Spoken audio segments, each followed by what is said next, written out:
I mainly don't agree with the Filioque. That's what is turning me away from Catholicism. Okay.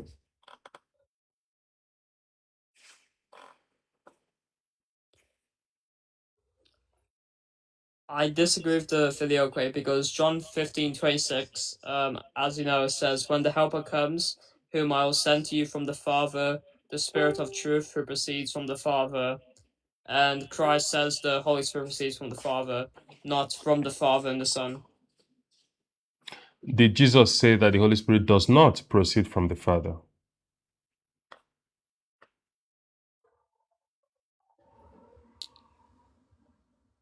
Did Jesus said the Holy Spirit doesn't proceed from the Father? That the Holy Spirit does not proceed from him.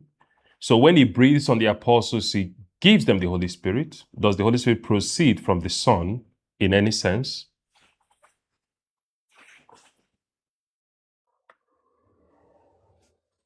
Well, um, well, not really. Okay. So when the Son breathes forth the Holy Spirit, he doesn't give the Holy Spirit. So what do you like? How do you reconcile that the Son breathes? He breathes forth the Holy Spirit. You see the creative action that you see in Genesis chapter 1. That's what the Father does. The Son does likewise, because the Christ says that. So the Son breathes on people and gives them the Holy Spirit.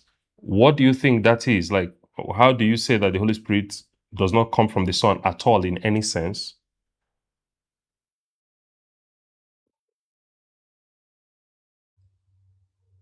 Actually, I'm not too sure. Okay. I can see on that.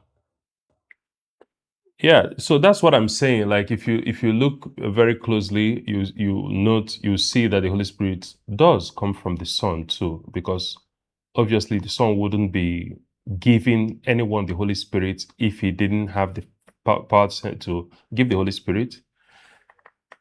And he says he is sending the Holy Spirit. So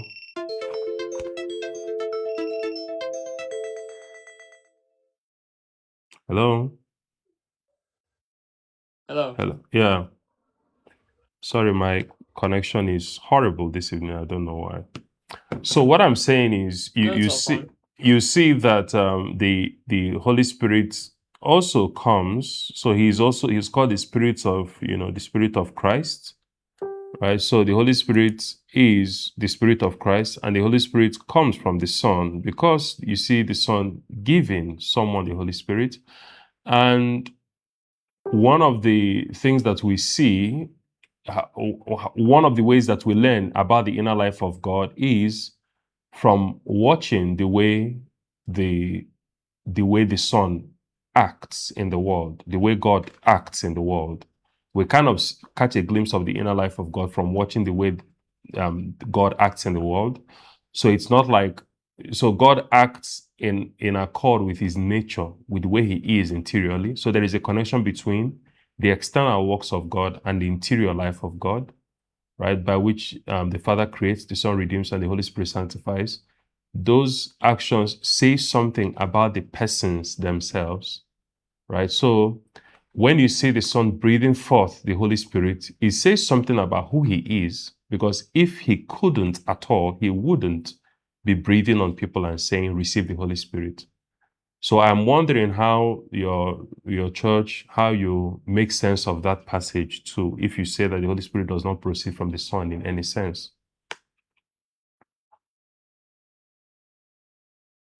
Yeah, that's a good point. I believe Saint Andrew of Pizarra said something about this. I forgot now, but I believe it was something about surpassing of snow and crystal, where the river up of God had been filling up the waters with the running through heavenly Jerusalem in the life-giving spirit which proceeds from the God the Father and through the Lamb. Not too sure though. Mm. Yeah. Then the other question would be, how do you distinguish what is the relation between the Holy Spirit and the Son? How do you get relational opposition between the Spirit, distinction between the Spirit and the Son? So Well, because they're two separate because persons. yes, I know they are two separate persons, but it's a relation, it's a relational, right? So we are describing hypostatic relations between Father and Son, and between Father and the Spirit. How do you connect Son and Spirit? What do you say there? Well, through the connection is probably the energies, the power. Mhm. So it has the same power eternally as the sun. Mhm. Yeah, we know, but we're talking about, you're describing the divine essence, but we are talking about the that the being, like the Godhead, subsists in three persons, in three hypostatic relations, in three hypostases, right? So the Father, Son, and Holy Spirit, and we know of the relationship between Father and Son, that the Father begets the Son, and you say that the Father also spirates the Holy Spirit, which is true. But how do you now, what is the relationship specifically in this interpersonal relationship between the Trinity? What's the relationship between the Son and the Spirit? It doesn't seem like there is enough, at least to me, it doesn't seem like there is enough distinction, enough relation, because it's relational. That is why there are three persons. It's relational. So there seems to be no relation between the Son and the Spirit in your model. There is no relation that distinguish between the two, between them. I don't know if that makes any sense. So Yeah, it makes sense. we know that the Son is not the Father, because the Son is the begotten and the Father is the one who begets. So there is opposition between them in terms of their hypostasis, in terms of their personhood. So how do you do the same between the Son and the Spirit? Well, mainly because I'm not too sure. Mm. Yeah, so yeah, I know, because these things are really very difficult theological questions. Like, I'm not a professional, like, when it comes to some of these things, but I just believe that filioque makes sense, right? Because there needs to be a relational opposition between Father and Son, between Son and Spirit, and between Father and Son, between Father and Spirit, and between Spirit and Son. So if you leave it that Yeah. there is a relational opposition between Father and Son and Father and Spirit, but you don't account for this one, it is very easy for somebody to think that insofar as these two persons proceed from the Father, that is the only relation. Somebody can confuse the Spirit for the Son. There is no way to distinguish between the two amongst the two of them. Somebody can easily say, "Oh, you are describing the same person who proceeds and who is spirited at the same time." Somebody can make that error, unless you show that these two persons are actually opposed, are actually not the same, right? So that is the Yeah. difficulty I see there, and I feel like it's something that needs to be answered, because I know some people are. The reason some people give is like, oh, the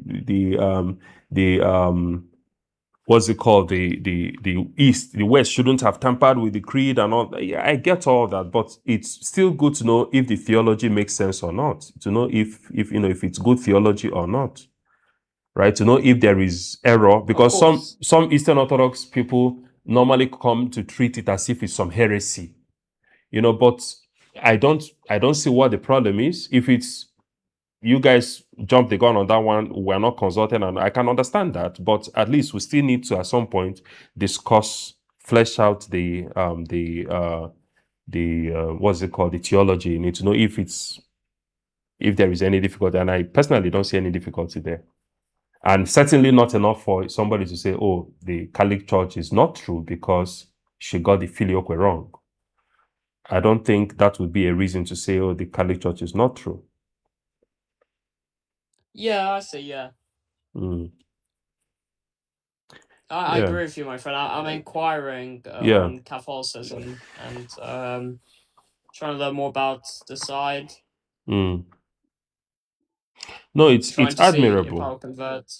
It's admirable. It's just the thing I see as the bigger issue is the papacy. That is what I see as the bigger issue. I don't even think the Filioque is an issue because we accept the formulation that because we don't think that the Son spirates the Holy Spirit as as a second principle. So we don't say that the maybe Holy Spirit is proceed from the Father and Son in terms of two separate principles. We describe that as from one principle because the Father in begetting the Son, as the Catechism says, the Father in begetting the Son gives everything he has to the Son except being Father, right? So in the sense that everything that the Father is, the Son is, except being Father. The only thing that the Son is not is being Father. But everything else the Father does, the Son does.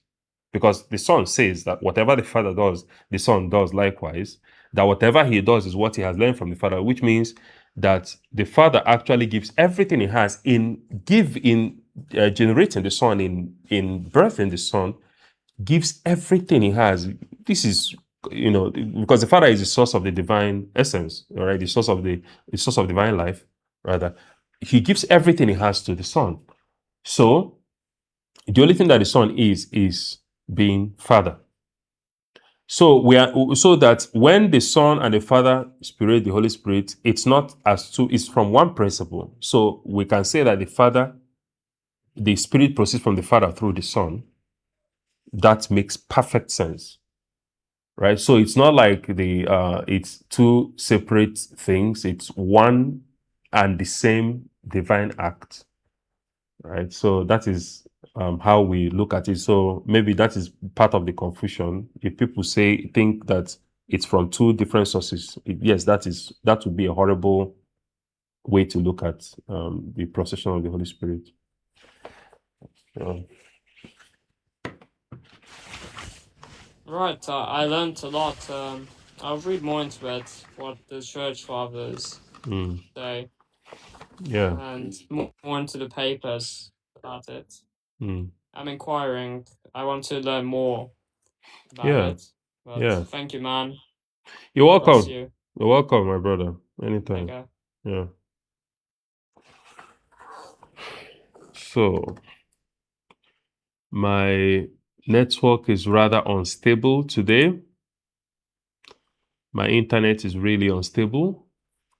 So I don't even know how long I can stay online because it's really, really bad. I don't know.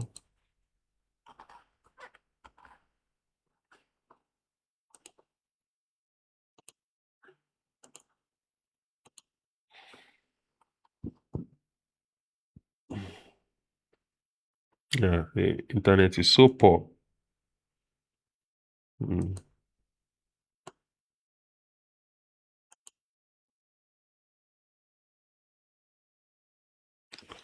Yeah, I think I might actually have to skedaddle.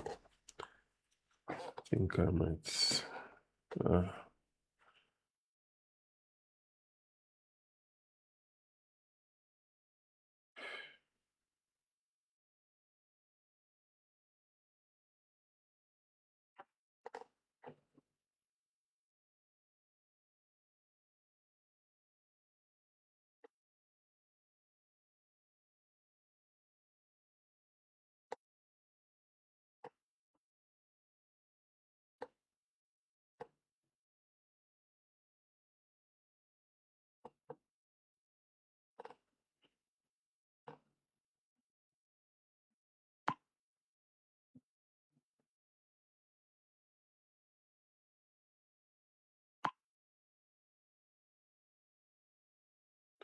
so I'm going to end the live now